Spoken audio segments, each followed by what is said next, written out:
I am excited to show you how easily you can make this healthy and delicious Feta Cucumber Strawberry Salad of honey. Hello there, my name is Nicole Bonilla and I am so glad you're here. If you love healthier, all-natural recipes like I do, then you are in the right place. To make the salad, we're going to start by prepping our strawberries, and you're going to want to have 2 cups of sliced strawberries. So I'm just using my very nifty little strawberry slicer here. First, I'm cutting off the stem and then placing it vertical on its side, slicing down, and I get these very cute and uniform little strawberry slices. But you could also do this with a knife. Next, we want to dice our cucumbers, and you can use any variety that you like. I found these really cute mini cucumbers this morning at the grocery store, which I think will be perfect. So I'm just going to cut off the stems and then make some nice thin slices. And now we have 2 cups of some very fresh and delicious smelling cucumbers that I'll go ahead and add to our mixing bowl. We can also drop in our 2 cups of sliced strawberries. And to add some delicious creaminess as well as some healthy fat to the salad, we're going to slice up 1 avocado.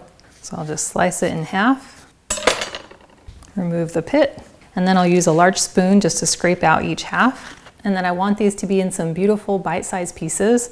So I'm going to go ahead and slice these about a 1/2 inch thick.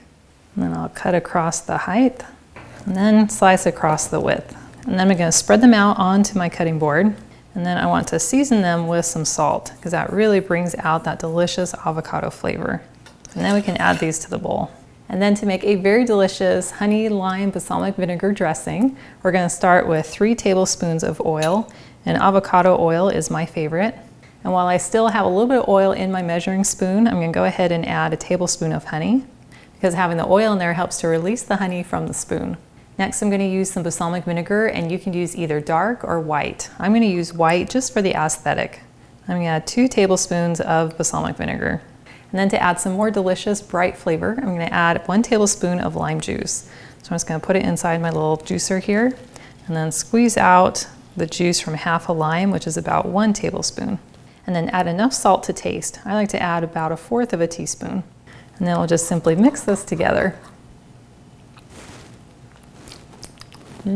That is good. That has the perfect amount of tangy, salty, and sweet. Now we can take our dressing and then drizzle it over our salad. And I recommend starting with about 2/3 of the dressing because you could always add more once you've tossed it. And then I'll gently fold all these together with a spatula, making sure that we break up the cucumbers so they get dressing in between them. Now to take this up a notch and add a little bit more texture as well as flavor, we're going to add about 1/4 of a cup of some mint leaves. So I'm just going to roll these up on my cutting board and then finally dice them. And then we can sprinkle these on top of our salad. I pretty much live by the motto that everything tastes better with cheese. So we're going to add 1/2 cup of some feta cheese. And this brings in a little bit more of a salty flavor as well as some creaminess. And then to add a little bit of crunch, I'm adding in 1/4 cup of our toasted almonds. And we'll just sprinkle those right on top. Then we'll gently fold these together. And this gorgeous salad is ready to serve. A little bit on my plate. We got all those beautiful colors with the red and the green and the different textures. Sorry if that crunch is really loud. That is so good. That is a delicious explosion of just fresh and vibrant flavors. I love biting into the texture of the cucumber and the strawberries, and the feta cheese and the avocado just perfectly balance out their tanginess. And then that dressing just has the perfect amount of sweetness coming in from the honey, as well as flavor from the balsamic vinegar and the lime juice. And then getting the little touch of mint leaves just takes it to another level. And I love that it's made with clean, natural ingredients, which means I'm gonna feel just as good even after I eat it. Well, thank you so much for hanging out with me in my kitchen. And I've included a link to the full recipe, and it's in the video description below, which takes you to my website, gentletummy.com. And I also invite you to like and subscribe to my channel. And if you know someone else who you think would love this recipe, please share this video with them. And I cannot wait to have you hang out with me again in my kitchen.